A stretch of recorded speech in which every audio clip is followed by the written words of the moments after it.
আসসালামু আলাইকুম। তো আমি যে ইমরান বিন বশির এই নাস্তিক আমাদের ইসলামের যে প্রোপাগান্ডা ছড়াচ্ছে, এই প্রোপাগান্ডাটা ছড়াইতে দেওয়া যাবে না। ওকে যেটাই বলুক, যাই বলুক, যেভাবে বলুক, যেখান থেকে বলুক, যতটুকুই বলুক, কিন্তু আমরা সরাসরি প্রতিবাদ না করলেও ও যেভাবে বলবে, অনলাইনে এসে বলবে, আমরা অনলাইনেই প্রতিবাদ করব। কেননা একটা মানুষের বিরুদ্ধে যখন আমি রুখে দাঁড়াবো, যে যে অবস্থায় থাকবে সেই অবস্থাটায় রুখে দাঁড়াটাই আমি মনে করি সবচেয়ে বেশি ভালো।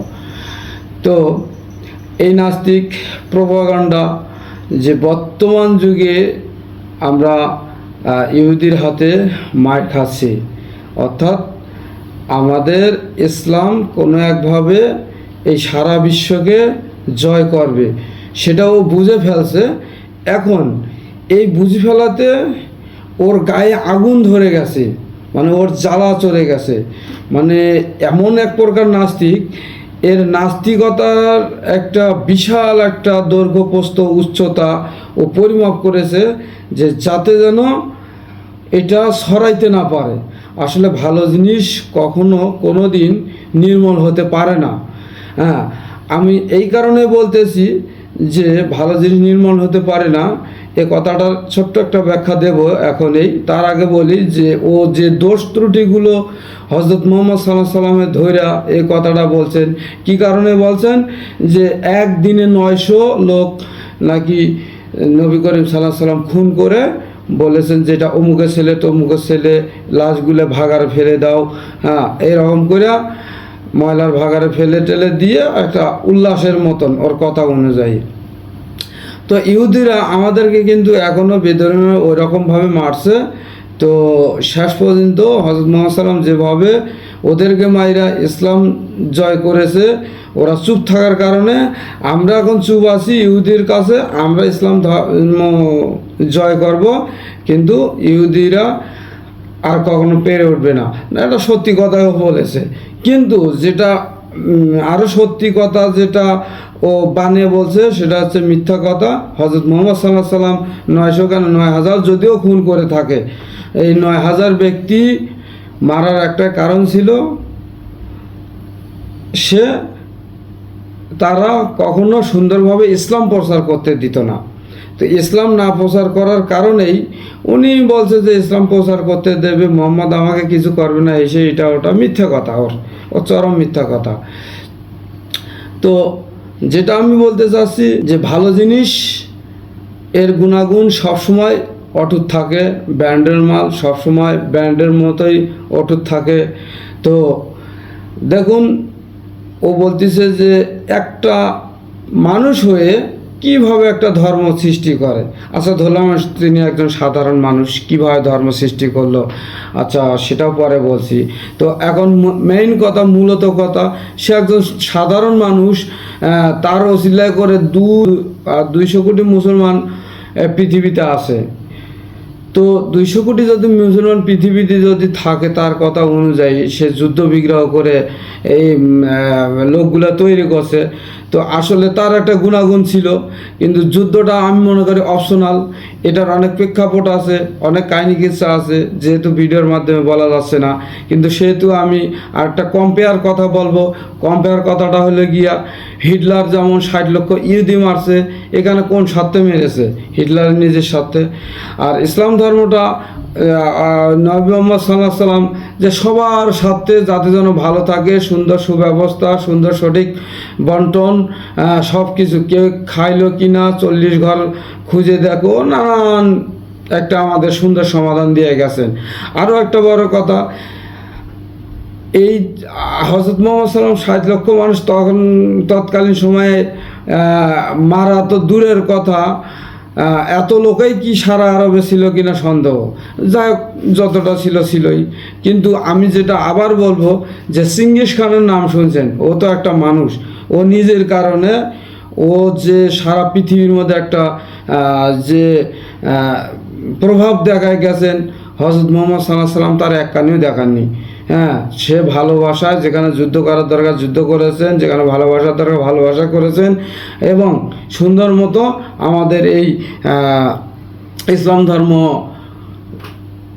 প্রতিষ্ঠিত করেছেন।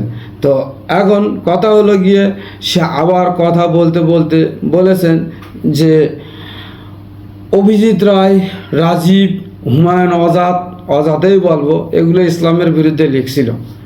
আচ্ছা, তুই নাস্তিক যেমন ওরাও ওই রকম। আমার কথা ইসলামের বিরুদ্ধে তুই যেমন বাইরে গিয়ে একটা সুন্দরভাবে বলতেছিস ইসলাম খারাপ, কিন্তু তোর আরও যে সাঙ্গুপাঙ্গুগুলো আছে, এই সাঙ্গুপাঙ্গুগুলো আমি মনে করি সব একত্রে মিলিয়ে যে ইসলাম ধর্ম আমার ভালো লাগছে না, যে আমাদের একটা আইন সলিউশন হবে, যে আমরা সুন্দর একটা পৃথিবী গড়ে তুলব, সেটা করো না কেন নাস্তিক ভাই? তোরা সেটা করিস না কেন? তোরা ছোট ছোট বালুকণা বিন্দু বিন্দু জল, আস্তে আস্তে কর, কিছু একটা কর। আমি তো তা দেখছি না। ওই ইউটিউব ফেসবুকে যেগুলো বলিস, আর যারা কমেন্ট করে ওরা গাধার মতো কমেন্ট করে, প্রশ্ন না বুঝে। তাদেরকে আমিও তো বিস্তারিত এভাবে আমি বলে বোঝাইতে পারবো না ছোট ভিডিওর মধ্যে। কখনো বড় ভিডিওতে গেলে তোরা দেখে নিতে পারবি, তোরা তো বড় ভিডিও সহজে দেখতেও চাস না, এবং আমাদের সাথে আমার বা যারা ভালো মুসলমান তাদের সাথে তোরা ডিসকাস করিস না। যারা বিজি ব্যস্ত আলেম কেরামায় তাদের সাথে বলিস যে আমরা শায়েখ আহমদুল্লাহ অমুক তমুকের সাথে আমরা ডিবেটে বসতে চাই। আরে বেটা, তুই আমাদের সাথে আগে বস, আমরা না বলে পরে বলবো যে হুজুরা যায় কয় করলো বা ইসলাম মিথ্যা। আমি তোকে সাপোর্ট করব, আমিও নাস্তিক সাপোর্ট করি, এখনও তোকেও সাপোর্ট করি, কিন্তু তুই একটা সুন্দর একটা রাস্তা তৈরি কর, পৃথিবীর যেন একটা সুশান্ত পৃথিবী গড়ে তোলে, তাহলে তোকেও তো আমরা দেখবো। তুই জীবনেও পাবি না, নাস্তিক হলে আরও পৃথিবীর রসাতলে যাবে। তোর আরও একটা ইম্পর্টেন্ট কথা, যে মুসলিমরা ইউরোপ কান্ট্রিতে গিয়ে সুন্দরভাবে গিয়ে বলছে যে ইসলাম ভালো, আগে বসতে চায়, তারা শুয়ে পড়তেছে, এরকম কিছু।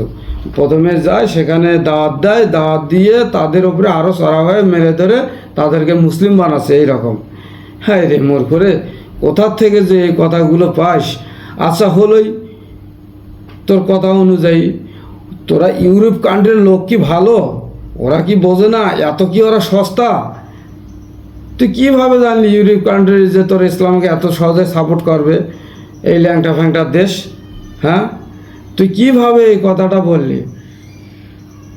তো আমি জানি ইউরোপেরা বর্তমান পৃথিবীকে যেভাবে শাসন করছে, যে আমেরিকার সাথে হাত মিলায়, তাতে তো পৃথিবী একদিন ধ্বংস হবে তাদের দ্বারাই। ইউরোপ আমেরিকা তারা তো কখনো চায় না যে একটা সমান সুষ্ঠু বন্ধন হোক। এই সমান সুষ্ঠু বন্টনটা হয় না। এটা তো বুঝলে বোঝা যায় যে অন্য দেশের উপরে তারা চাপ দিয়ে, চাপ প্রয়োগ করে তারা নিজের দেশে ভালো থাকার জন্য, খাওয়ার জন্য, চলার জন্য যুদ্ধ বিগ্রহ করতেছে। যুদ্ধ বিগ্রহ না করলেও আফ্রিকা মহাদেশে এত খনি ধন সম্পদ তারা লুট করে নিয়ে যাচ্ছে, তাদেরকে ন্যায্য পাওনা দিচ্ছে না। এটার বিরুদ্ধে তো তুই কথাবার্তা বলিস না। মুসলমান নয় খারাপ, তুই এগুলোর বিরুদ্ধে কথাবার্তা বল,